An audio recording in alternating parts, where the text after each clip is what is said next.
Sur la côte déchiquetée, là où la mer et la terre se livrent une bataille sans fin, se dresse un phare abandonné, une sentinelle de pierre que même le temps semble redouter. C'est ici, à la tombée de la nuit, que notre histoire commence. Trois âmes courageuses, ou peut-être insensées, ont décidé de défier les légendes qui hantent ce lieu maudit. Ils sont venus chercher des preuves de l'au-delà, sans se douter qu'ils allèrent devenir les protagonistes d'un cauchemar bien réel. Robert, la cinquantaine, le visage buriné par le vent et les cheveux poivre et sel, était le technicien du groupe.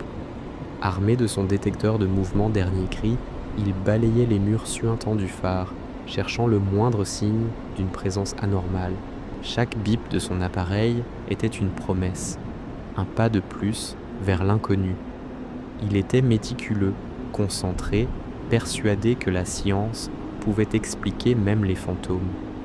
À ses côtés, Helena, une beauté métisse d'une quarantaine d'années, observait le monde à travers le filtre spectral de sa caméra thermique. Ses lèvres pulpeuses étaient pincées par la concentration, tandis que ses yeux balayaient l'écran, cherchant des formes humaines, là où il ne devrait y en avoir aucune.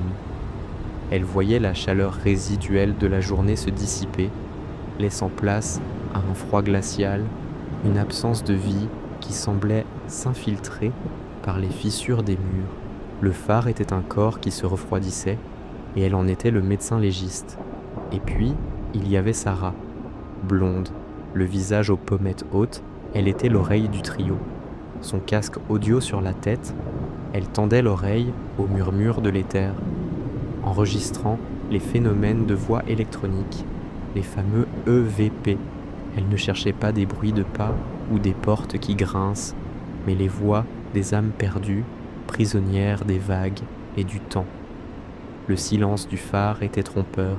Sous la surface, un océan de murmures attendait d'être entendu. Soudain, le détecteur de Robert s'affola.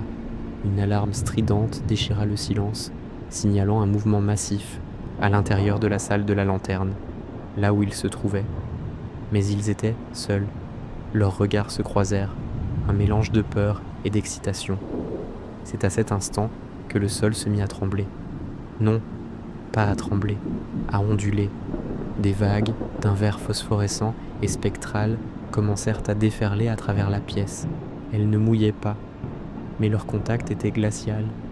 Elles traversaient leur corps, emportant avec elles une bouffée de chaleur et d'espoir. La mer s'invitait dans le phare, une mer de fantômes, une marée spectrale qui montait inexorablement. Dans le casque de Sarah, le bruit blanc se transforma en un hurlement.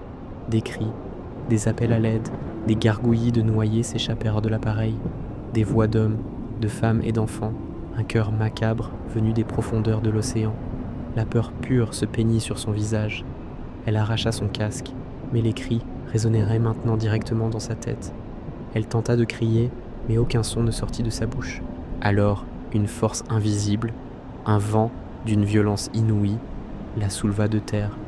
Ses cheveux blonds fouettèrent l'air alors qu'elle était projetée, avec une force surnaturelle contre la rambarde du balcon. Le métal céda sous l'impact.